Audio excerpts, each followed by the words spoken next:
సంఘ బిడ్డలకు కూడా వందనాలు చెల్లిస్తున్నాను. నేను చెప్పబోయే మాట ఏంటంటే వేడో మాట, సమర్థమైనదనే మాట చెప్పబోతున్నాను. సమయంలో ప్రార్థన చేస్తాను. పరిశుద్ధుడా పరిశుద్ధుడా మీకే వందనములు స్తోత్రములు చెల్లిస్తున్నాం. మహిమ కలిగిన తండ్రి, కృప కలిగిన దేవ నీకు వందనాలు. నిండా నేడు నిరంతరము మాతో ఉన్నవాడా, అనువాడా, వినువాడా మీకే స్తోత్రములు స్తుతులు చెల్లిస్తున్నాం. ప్రేమమయుడా నీకు వందనాలు చెల్లిస్తున్నాం. అవును ప్రవ్వ, 7 మాటలు ప్రవ్వ నువ్వు పలికిన 7 మాటలలో ప్రవ్వ 7వ మాట సమర్థమైనది నాకు ఇచ్చినందును బట్టి వేలాది వందనములు కోట్లాది వందనములు చెల్లిస్తున్నాను. అయా వింటున్న ప్రతి బిడ్డలకు కూడా ప్రభువ వినగలిగే మనస్సును నైనా వినగలిసే హృదయమును వారికి దయచేయండి. ఎలాంటి కలవరము కంగారు గల్లి బిల్లి కాకుండా ప్రభువ పరిశుద్ధుడా మీ ఆత్మతో వినగలవారై వినుగా కానీ ప్రార్థిస్తున్నాం. పరిశుద్ధుడా మీ వందనములు స్తోత్రము చెల్లించారు వేడుకుంటున్నాము తండ్రి. ఆమేన్. ఆమేన్.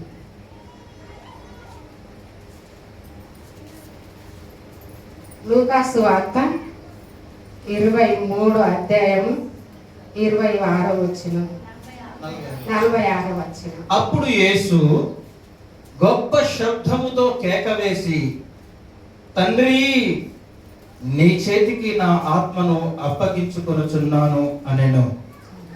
ఆయన ఇలాగూ చెప్పి ప్రాణము విడిచెను. దేవుడు చెప్పే మాట ఏంటంటే, తండ్రి నా ప్రాణమును మీ చేతికి అప్పగించుకుంటున్నాను అని అప్పుడు దేవుడు ప్రాణం విడిచినానని మాట్లాడుతున్నాడు. ప్రాణం విడిచే ముంగల ఎందుకు 7 మాటలు చెప్పబడినదంటే, 7 మాటలు ఎందుకు పలకబడినది, ఈ సమయంలో మనం ఎందుకు 7 మాటలు మాట్లాడుకోవాల్సి వచ్చిందంటే, దేవుడు మన కొరకు ఆ శిలువని మోసి మొయ్యలేక ఎంతో భారమైన మన ప్రతి భారములను మోసుకుంటూ వెళ్తున్నాడు గనక ఆ 7 మాటలు ఆ శిలువలో పలకవలసి వచ్చినది. ఆ శిలువ మోయకుంటే మనకంటూ దేవుడు అనేది తెలిసేది కాదు. మనమంటూ ఆ దేవుని కూడా తెలుసుకునేటోళ్ళం కాదు. ఆయన కొట్టబడబడిగానే, ఆయన శరీరము దున్నబడబడిగానే, ఆయనను ఎంతో హింస పెట్టబడగానే మనము దేవుని తెలుసుకోగలుగుతున్నాం. కానీ ఆయనకే ఆ శిలువ అనేది లేకపోతే మనము దేవుని తెలుసుకున్న వారం కాము. ఆనాడు ఇశ్రాయేల్ ప్రజలు ఏం చేసిరు, ఎంతసేపు ఉన్న శరీరానుసారమైన ఆహారమే బోధించరు తప్ప ఆత్మీయ ఆహారం వాళ్ళు ఎప్పటికీ కూడా అడగలేయాలి. ఆ 40 సంవత్సరాలు అరణ్యములో నడుచుకుంటూ వెళ్ళినప్పటికైనా కానీ దేవుని మాత్రం ఏమాత్రం అలా హృదయంలో స్వీకరించలేరు. దేవుని ఏమాత్రం కూడా వాళ్ళు కలుసుకోలేదు. కనుక వాళ్ళ కొరకనే కాదు, కానీ ఈ సమయంలో మన కొరకు కూడా దేవుడు శిలువ ఎందుకు మోసిందంటే, మన పాపాలు కొట్టివేయడానికి, మన శాపాలు కొట్టివేయడానికి, మనలో ఉన్న ప్రతి భారము తొలగించడానికే దేవుడు శిలువను మోసి సమర్థమైనదని చెప్పిండు. దానికంటే ముందు ఒక వాక్యం చూద్దాం. ఆదికాండము 2వ అధ్యాయము 7వ వచనంలో తీసిన వారు చదవండి.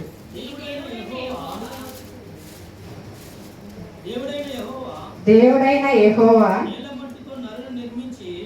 మట్టితో నరుని నియమించి అని నాసిక రంధ్రంలో జీవవాయుని ఊదగా జీవాత్మాయను.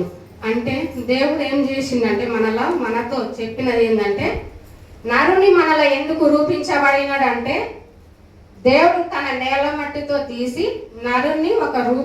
నరునిగా చేసి వారిలో జీవవాయుని ఊదబడినాడు. ఊదబడినప్పుడు జీవాత్మాయనని దేవుడు మాట్లాడుతున్నాడు. ఇప్పుడు మనకు కూడా దేవుడు ఏం చేసిండు ఇప్పుడు అంటే చెప్పగలుగుతామా? చెప్పలేము. దేవుడు మనకు జీవాయుని ఊదినందుకే ఈ రోజు నిలబడి ఈ నరునిగా దేవునితో సాహసము కలిసి మనం దేవుని మాటలు వినగలుగుతున్నాం. నరునిగా ఆయన కూడా మన కొరకు రూపించబడవచ్చుండు. ఆయన నరునిగా రాలేకపోతే మనము దేవుని వెరగటోళ్ళం కాదు. ఎందుకంటే దేవుడు ఆత్మ గనక మనము ఆయన చూడలేము. మనం చూసేంత అవకాశం కూడా లేదు. ఆ కన్నులు కూడా మనం చూడలేము అన్నట్టు. కనీసం ఇక్కడ పైకెత్తి చూడాలంటేనే చూడలేము. కనుక దేవుడు ఏం చేయిందంటే నరుని మనకు రూపుగా మార్చి చెప్పుకుండు కనుక దేవుడు మన కొరకు మనని ఆయన ప్రాణము నరునికి బదులుగా అర్పించినడు. ఆయన రక్తం కార్చినడు. ఎన్నో హింసలు పెట్టినప్పటికైనా నోరు తెరవలేదు. ఏమన్నాడు? అమ్మ మీరు ఎందుకు ఏడుస్తున్నారు? ఏడవద్దు, మీ పిల్లల కొరకు మీ కొరకు ఎడమంటుండు. మన పిల్లల కొరకు మీ కొరకు ఎడమన్నప్పుడు మనం ఏం ఆలోచిస్తున్నాం? ఒకటే, మనం ఏం ఆలోచిస్తున్నాం? మీ కొరకు మీ పిల్లల కొరకు ఏడుస్తున్నాడని ఒకటే ఆలోచిస్తున్నాం. కానీ దేవుడు చెప్పే మర్మం ఏంటంటే, దేవుడు మనకి ఇచ్చే మర్మం ఏం చెప్పిందంటే, మీ పిల్లలు మీరు మీ కొరకు మీ పిల్లల కొరకు ప్రయాసపడి, మీ సంఘం కొరకు ప్రయాసపడి ప్రార్థన చేయడమే మీది అని చెప్తాడు దేవుడు. మనమేమనుకుంటామంటే దేవుడు మీ పిల్లలకు మీ మనం రక్షించుకోవడం కాదు, ఇతరులు కూడా రక్షించుకోమని దేవుడు మాట్లాడిండు. ఒక మాట. ఇంకొక మాట ఏంటంటే మార్కు సువార్త 15వ అధ్యాయం 38 వచ్చిన ఒకటే మాట. అప్పుడు దేవాలయపు తెర పై నుండి క్రింది వరకు రెండుగా చినిగెను. అప్పుడు దేవాలయపు తెర పై నుండి కిందికి రెండుగా చినిగెను.